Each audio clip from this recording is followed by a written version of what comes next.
From the city of brotherly love, this is Shark Bite Biz with David Strausser. Oops, you did it again. You just arrived to the newest episode of Shark Bite Biz. I'm your rock star wannabe host, David Strausser, and this is your place to learn how to grow a business during complete global chaos. As always, this episode is brought to you by our amazing sponsor, an SAP and Acumatica Gold partner, Stellar One Consulting. If your business is ready to move off of QuickBooks, Zoho, Odoo, or some other antiquated solution like that, Excel sheets, give us a ring. Help us automate your business processes so that way your people, instead of filling out a spreadsheet, they could be driving revenue for your business. Go to stellar1consulting.com, stellar1.io, or just reach out to me. I work there. I'll talk to you all soon. Now let's get back to today's episode, okay? We're going to be I'm so excited about this because we are chatting with one of the pioneers in the cybersecurity reporting industry, a person who nearly single-handedly built this field, and it's such an honor to speak with her, and I think you're going to love this, especially if you're techie like me. So, who do we have today? None other than Deb Radcliff. Deb Radcliff is an award-winning investigative journalist, industry analyst, and influencer in the cybersecurity market and white hat hacking communities. She has worked for and published in outlets like CSO Online, SC Magazine, and spent years at the SANS Institute, where she advised cybersecurity vendors while building and managing sales for a multi-million-dollar content program.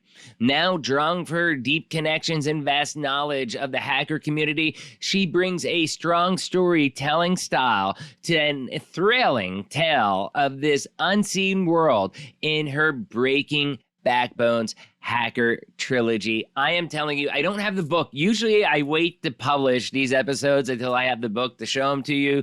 One's on its way, but this interview is just so good. I needed to get it out right away, and I think it'll blow your mind. You will love it. So I'm going to shut up. Let's bring Deb right on in here. Business strategy. Deb, welcome to Shark Bite Biz. You, my friend, you just became Shark Bait. Right on. I live in Maui, so that's actually pretty common. Oh, there you go. Yeah, it is pretty common. I guess it would be. So we have a tradition on the show. Very first question we ask every single guest: what's your background? What's your experience? What do you do for a living? How'd you get there? Basically, in a nutshell, tell us what makes Deb Deb. Well, I am what I like to consider the first cybercrime reporter to make this an actual beat, starting in 1995, when I researched a best-selling book about Kevin Mitnick while he was on the run from the FBI. For those of you who don't know, he's the iconic hacker who brought hacking into the mainstream. And unfortunately, he just passed too young about 3 or 4 months ago, which is rather sad. He was actually getting to a happy life. His first wife in the book series I did, cheated on him with his best friend. And then he finally just got married about 1.5 years ago. And then he died like 1.5 years later. So it was kind of sad.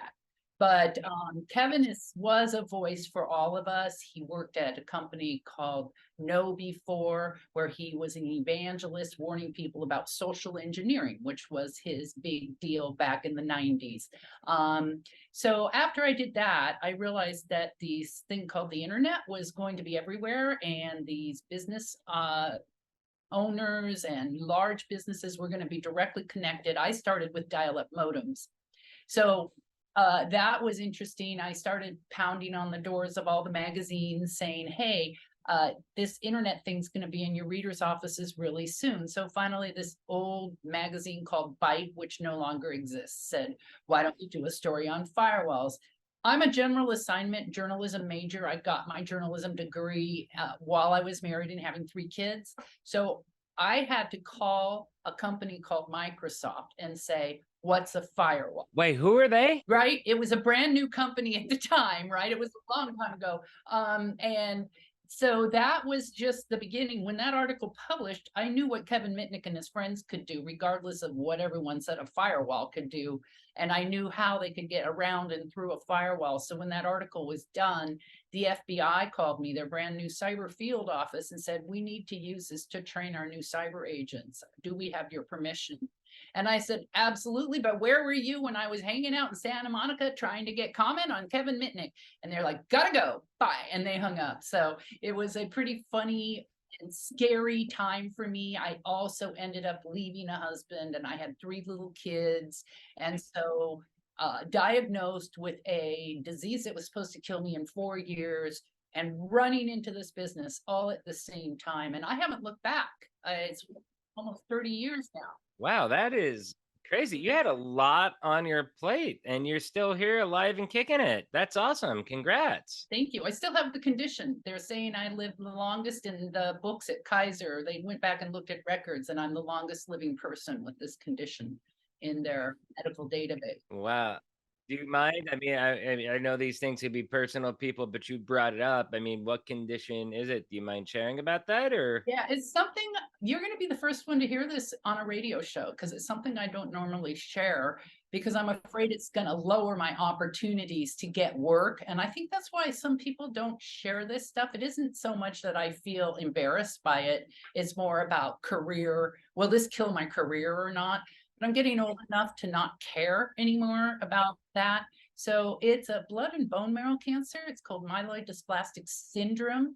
And I've stayed in the syndrome stage for all this time instead of going into myeloid dysplastic leukemia. So I've done really well. I have an oncologist, a hematologist, and a general prac, and everybody keeps a really good eye on me here at Kaiser. So I feel like I'm in good hands. Plus, I live in Maui, which really makes you want to stay alive. So, and I do what I love, this cybercrime reporting career. Yeah, that is totally awesome. And I love that you're in cyber, crime reporting, just because, I mean, I work in the IT world. I see ransomware, even with me selling ERP for Stellar One Consulting. If some employee messes up, this is as secure. I mean, you can't make servers dummy proofs. I mean, and you can easily get ransomware on there, and I've seen it wreak havoc on systems, or I've heard stories about it in the industry. So it's really cool having somebody like you coming on there. Now, we kind of heard about how you got into your cybercrime reporting, which probably deserves its own episode in and of itself. But what were some of your aha moments during that time period? Or even just during the last 30 years? What were some of those aha moments you've had? Right. So I remember having an editor accusing me of hyperbole. And I'm like, but here's a dot matrix printout that shows how to load the Trojan horse. And so the things that I predicted and got accused of overblowing back in the olden days are worse than I thought they would be. Now I'm considered a thought leader. I do a lot of public speaking around cybersecurity issues. I write a free column in a local magazine here for old people to help them stay safe online. And I still speak to the business audience and the CISO audience in particular. The ahas are that it's taken this long for serious government intervention on the side of the CISA being formed through the White House. That's a Center for Internet Security. I forget what the A stands for, but it's a very, it's pushing Agency. Yeah, there you go. And they're pushing software security, which should have been done in the olden days when Microsoft was coming on the scene, and I was screaming, don't buy Microsoft. Unix is hardened. Stay with Unix. And of course, with the small businesses especially, which is your area of expertise, Microsoft really appealed to a lot of different people. The Windows operating system was so easy and it became ubiquitous so fast. But most of the hacking classes I took were all against Microsoft applications and null sessions and everything else. So I'm surprised that it's taken almost 30 years since I got into this for software to be recognized as the major culprit. The other thing that used to annoy the daylights out of me was all the cyber people, all the technologists, they come in and they complain about the average Joe. The average Joe being the small business owner, the average Joe being a person who just starts to try banking online, and everybody in between. Well, they shouldn't be on the internet. And I go, do you hear yourselves? Like, can you protect your enterprise 100% bulletproof? No. Well, then how do you expect a small business or a consumer person to protect themselves? It's like sheep to the slaughter. I tried to tell them, you need to stop criticizing these people because your whole business model is putting these people on the internet. And you need to start protecting these people. And I still have a strong heart for the individual and the small business who aren't getting the protections that they deserve and require. And the CISA is actually saying we shouldn't have to pay extra for security. If you are building software that we're going to use everywhere, we shouldn't have to pay for IDS, firewalls, security information event management, cloud protection, what all the layers that we call layered security today. The CISA wants that to be embedded in the software products themselves, which I doubt we're going to see in my life. Yeah, no, they definitely should. I do kind of feel that they maybe have taken a couple steps in the right direction, but I do agree that they have not gone far enough. And uh, I don't really get into politics in the show, but I think one of the main culprits of this is the government itself and its inability to act on this specific issue. I mean, you have companies like Google and Microsoft being hacked by foreign entities all the time. And, they have to have their own units kind of defending a lot of times against those, hackers, and whether it's a foreign entity or a foreign group or a state sponsored group or whatever it may be. And I think that is a little bit insane in a way. Like, I think as a nation we don't take it we don't take it serious enough as a country, I believe. We don't, but the European Union does. They've done a lot of work over there. If we could just emulate some of the stuff they're doing, that would help a lot. Yeah, so let's go back to the topic you're just talking about with the small businesses and the layered protection and all that stuff. How well protected do you think that the small businesses are, the SMBs, small, medium-sized businesses, or you can call them SMEs, small, medium enterprises? How well, how good are they protected today versus how they were when you started this journey? Well, because we have a lot of cloud-based technologies now where you can spin up rather quickly as an SMB, I think that there's more protections embedded and available through those mechanisms. So I think in some ways the SMBs have more options. It used to be that everything trickled down from high level, huge enterprises down to eventually the small business. I remember being on Symantec's case. Why are you not providing the same protection to home users and small businesses, et cetera, et cetera? So these every new security startup that wants to solve an issue wants to hit the Fortune 1000. And then, maybe 5 years later, if their solution is successful, they may dial it down and scale it down to fit the smaller business. That's been the model going forward for a long time. But now with these cloud-based, completely internet-based companies, like there's financial businesses that can spin up with all the tools in place to get started, including security. There's new ways to borrow money online. For instance, I've interviewed some of those folks. They're telling me that the enterprise security, like Palo Alto Networks, which sort of has a hand in everything, isn't being used by their organizations that are what we call internet first businesses, as opposed to brick and mortar businesses. So I think in some ways that's improving for the small business, but as new issues come up and the Googles and the Microsofts of the world are pushing artificial intelligence, we have a whole new wave of problems coming at us. Yes, they're going to be great business enablers, and they're probably going to really help small businesses. At the same time, what are the guidelines? What are the guardrails? What are the ethics?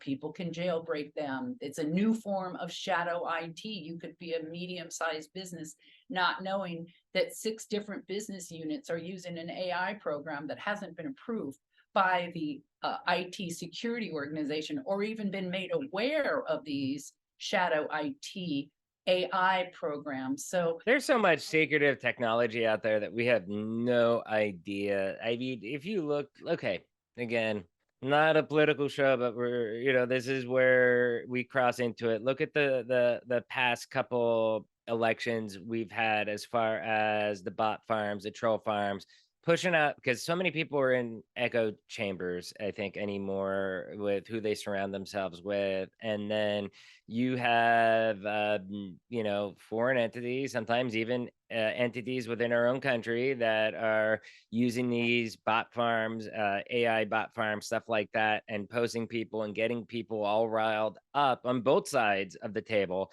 And like, it is something that is, I think, sowing chaos into our country. I mean, if you look at that, that's a perfect example. And again, I try to do that as most apolitically as possible.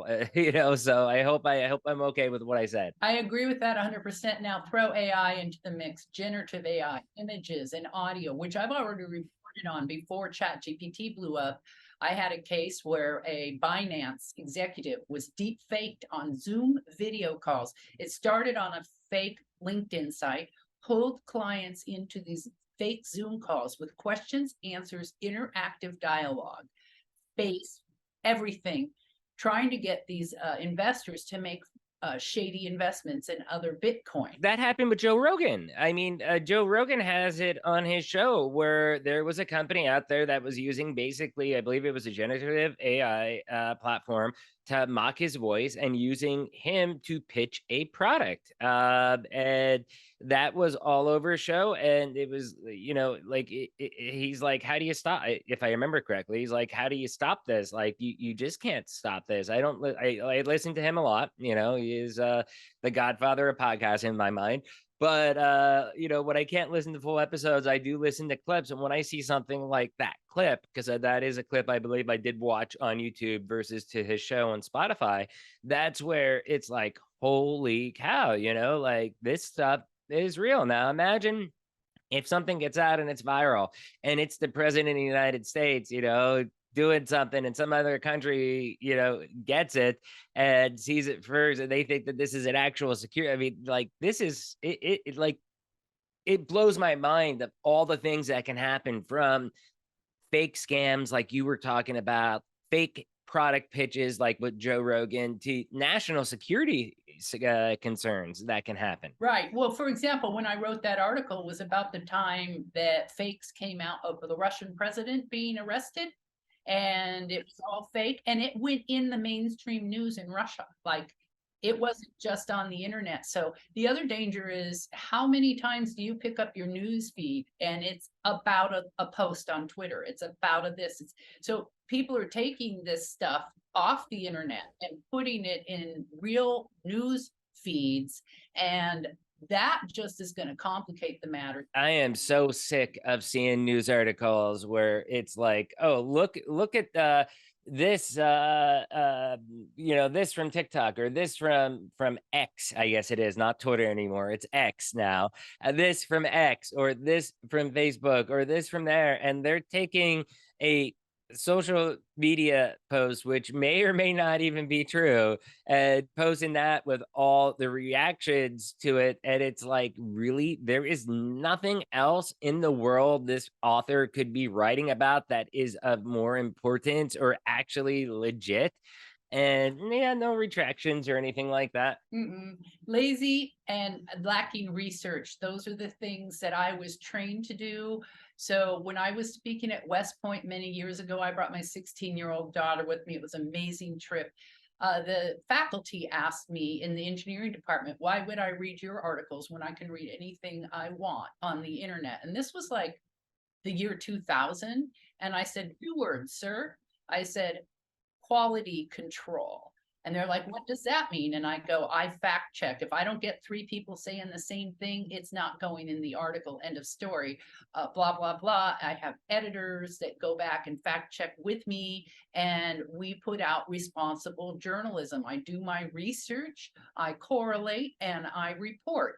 And that kind of journalism feels like it's almost dead now. Yes, I'm not a huge fan of that, of journalism in its current state on any form. And that's why, really, I don't listen to any media. If I do, it's somebody like Breaking Points with Sagar and Crystal, who I trust way more than I would, the New York Times or the New York Post. It doesn't matter who it is. I would rather have somebody like Sagar and Crystal on YouTube. Shout out to them. They have an amazing show and doing some good things. But I'll listen to them, or even, Joe Rogan's more right half the time than I think most mainstream media outlets are. So it's the integrity with that. I mean, we're down a little bit of a rabbit hole here, but it is true, and that's where I think that the fact that you still do those principles as far as fact checking, making sure that you have at least 3 solid people, bona fide, that can really back up what you're putting in an article, or it won't be out there. That's what journalism should be. And I really wish, I don't think it's just a problem in the United States. I think it's a global problem, and it's brought on by clicks. It's this click-based algorithm stuff that we have going on that is really, I think, changing the way that our media operates. The words people use with my style is veteran, comma, and old school, comma.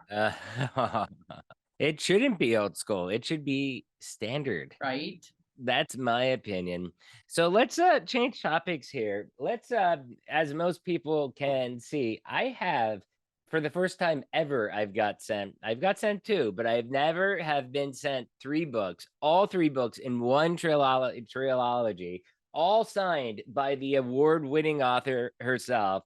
Okay, I have all 3 books, The Breaking Backbones. I don't know if I have them in order because I have not read them yet. You do. The front one is the first one. The middle one is the second one. That's about an AI. Those are supposed to be daisy chains, but I'm not real thrilled with the cover on the middle one. And then the last one is the one with the big green earth is the final book. Okay. So thank you, first off, for sending them to me. Thank you again for signing them to me, because I tell all my guests, you want to pitch a book, go ahead, pitch me the book, but please make sure you sign it if you're going to send me the book. So thank you again for sending those out.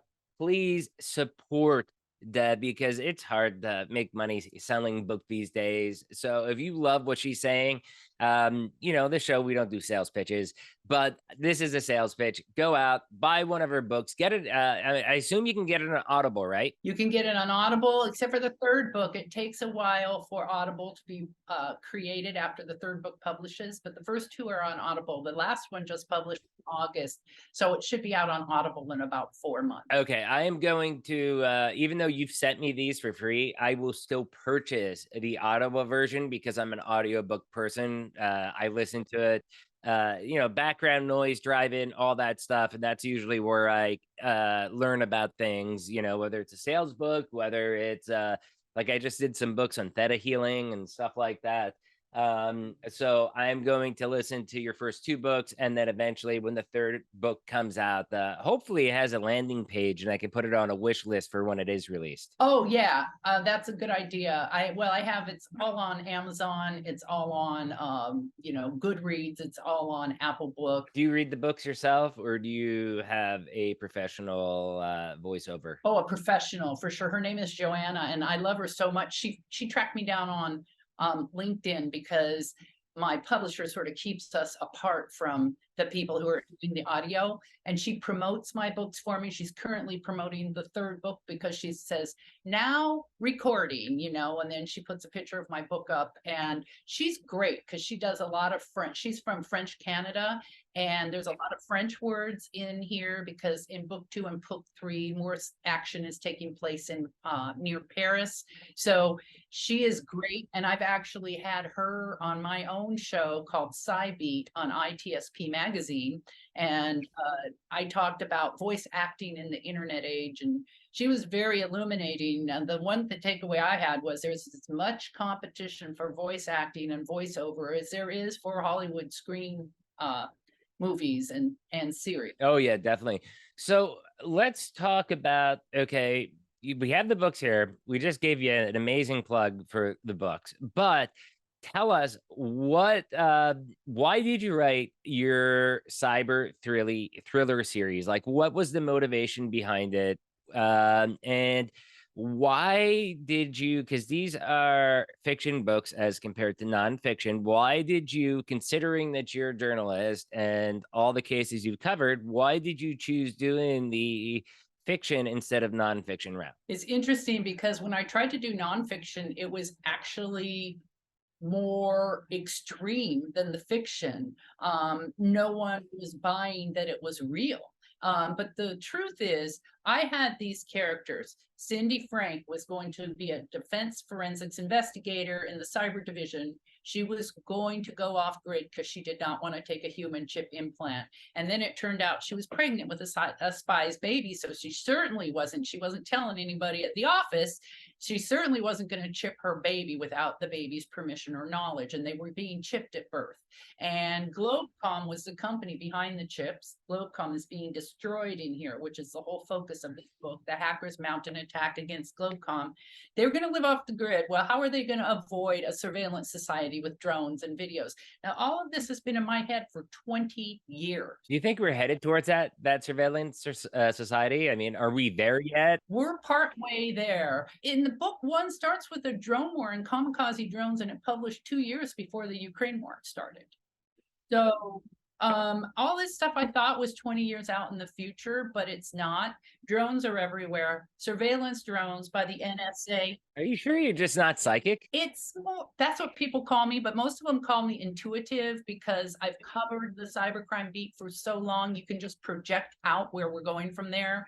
You can project that. Right now, I'm doing a series on my Cybeat about kinetic warfare in the form of electronic warfare. So drone wars, the boats that are being automatically sent against Russian naval ships, things like that, I thought were farther out in the future, and they're happening now.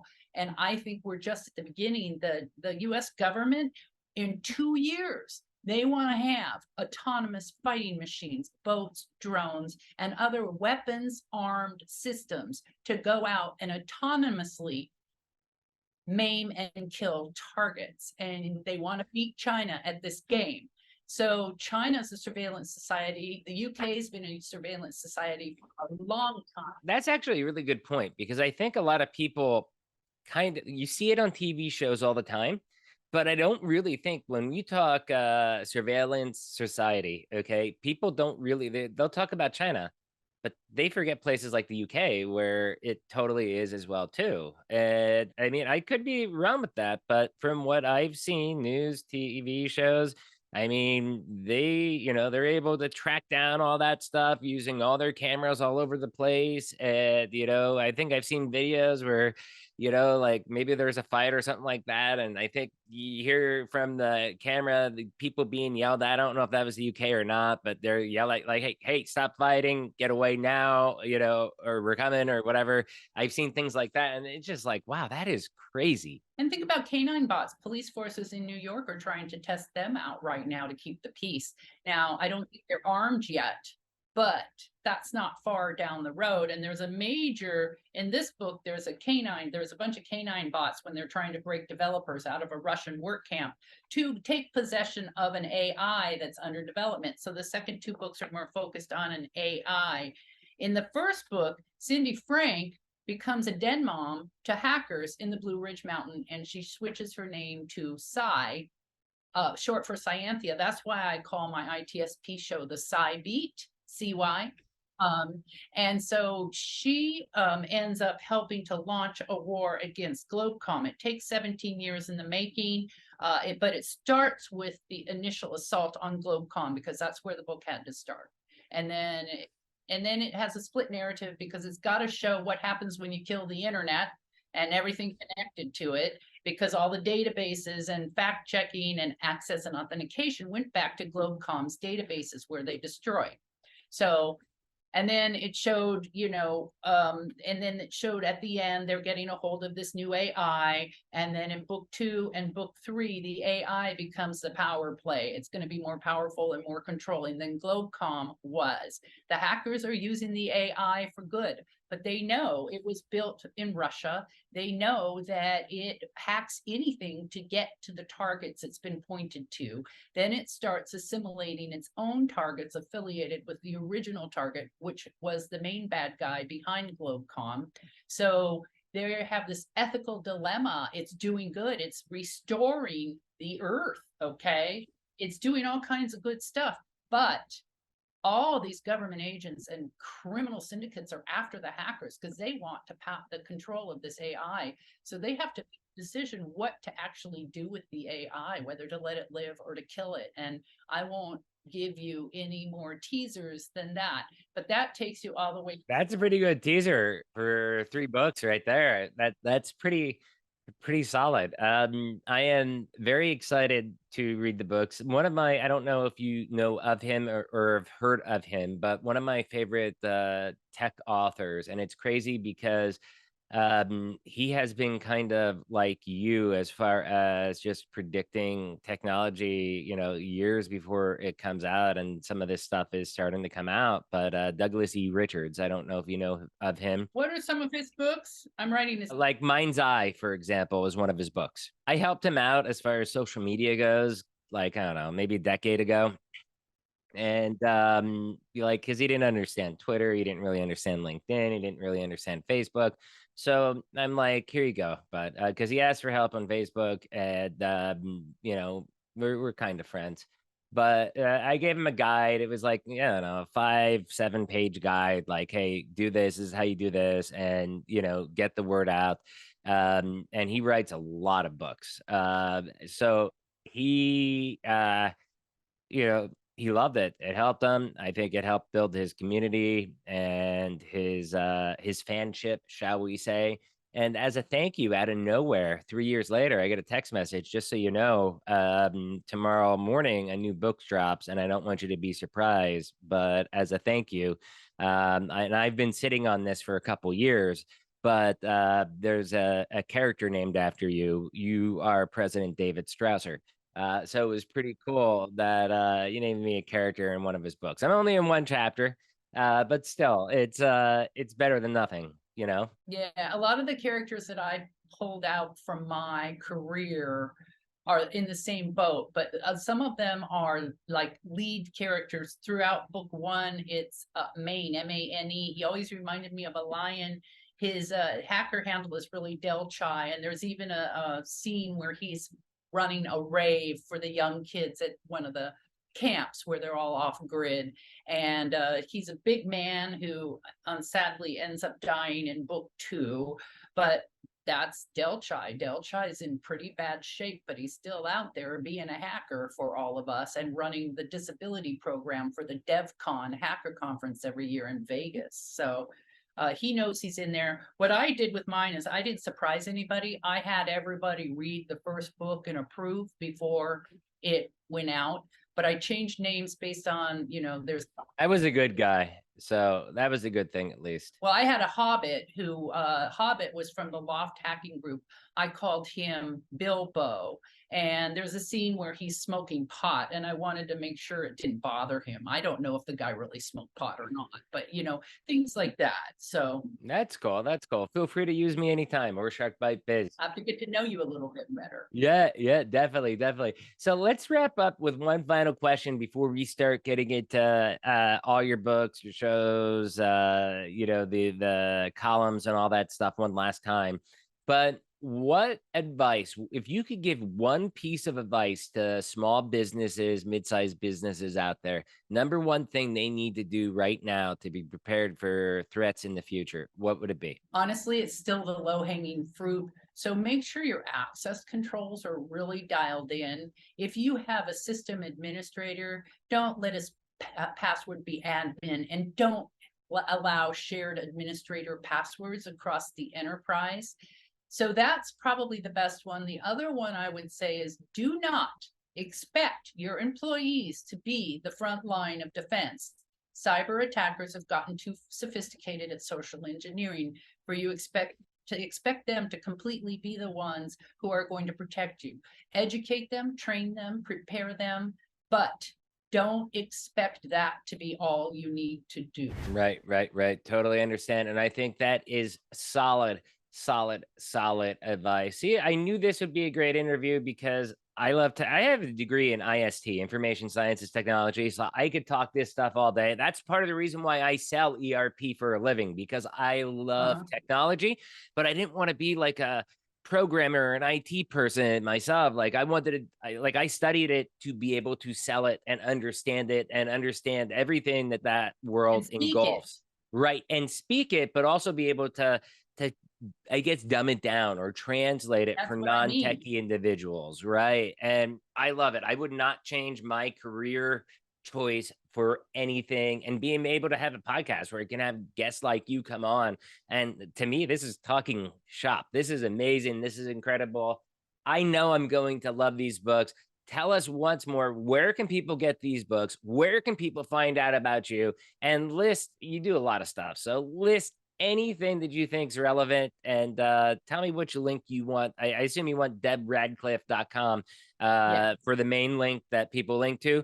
So you can look up her name.com as the main link, and then everything else you want to share, go ahead, Deb. Sure. So I'm on Amazon, like I said, they're playing little games with how to find all three of my books right now. So if you type in the Breaking Backbones Hacker Trilogy by Deb Radcliff, you should be able to pull all three of them up, but they seem to keep losing book 3 in that however their algorithm works.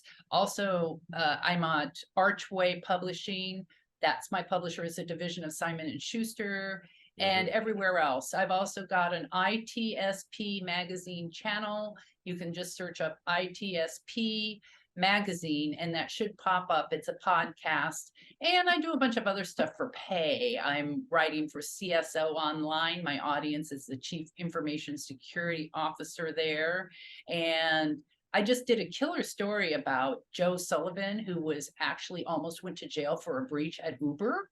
And I was the only journalist who got the sit-down interview with him after the charges and all the court cases were done. That's amazing. So that was because I was very patient with Joe. I talked the case up, but he could not. Patience is a virtue. Yep. And so anyway, so that kind of stuff. And then I'm also very dialed into the DevSecOps. So I run a video interview series called Shift Left Academy. I do have that sponsored by Code Secure, which used to be Grammatech. You are a very, very busy woman. I am, but I'm making hardly any money. It sucks. Is it with all that you do? Barely any. Yeah. When I was selling content, technology content at the SANS Institute, which is the biggest training firm in the US for training and certifications around security that employers want, I was like you. I was really rolling in it. I was selling white. I'm not rolling it. I will be one day. Well, I was for about 5 years, and that was how I was able to save up the money to buy this house in Maui and to put enough money away to retire if I need to. So that's sort of where I'm at in my career path right now. And I'm still pursuing Hollywood because I believe that these series with all the fun, colorful characters based on my background, vigilante, it'd make a great movie. COD, hackers. I think, like you said, it would make a great series. So Jason Bourne 2.0 I can see coming out of this. Right. Except for this tells the story from the hacker's point of view. And that's true. Hackers are the good guys, but they're not majorly stereotyped either, like Abby on NCIS. Okay. There you go. That's great. So again, I'm sure that you have everything that you listed, because I'm sure it's going to be hard for everybody to remember everything, but I'm sure it's all on debradcliff.com. As everybody knows that watches this show, we will have that link down below in the description. Deb, 2 things. First off, thank you again for sending me these books. They are amazing. I swear, as soon as we get off this call, I am going to get them on Audible, and I will start listening to the first book as soon as I finish my existing book. It's next to my playlist. Also, thank you so much for coming on and just helping educate people in technology. I mean, that is really, really gnarly to me. So thank you for all that you do with helping small businesses protect themselves from threats that they don't even know exist. Well, thank you so much for having me. I appreciate your show too. And I think it's very popular on YouTube. So thanks. Yeah, thank you. Take care, and hopefully we'll be chatting again soon. All right. Aloha. Yeah. Aloha. Cheers. Wow, that was such an amazing interview with Deb, wasn't it? I told you it was going to be incredible. First of all, you all know the routine. If you found this interview helpful, if it sparked those warm and fuzzies, do me a favor, hit that like button, smash that subscribe button, because you know Shark Bite Biz is the greatest kept secret in the world of small business. Please share us out to your friends, your colleagues, your family, wherever you dwell in the interwebs. I don't care. All I want to see is Deb Radcliff, Shark Bite Biz out there trending. And then let's get back to the real rock star of the show, Mrs. Deb Radcliff. So awesome stuff, Deb. I mean, really, your history, what you were up against, building this, a pioneer in this industry. It was incredible, and kudos to you for making an actual career out of it and writing your trilogy. I mean, both of those are amazing accomplishments. Thank you so much for coming on, sharing your expertise.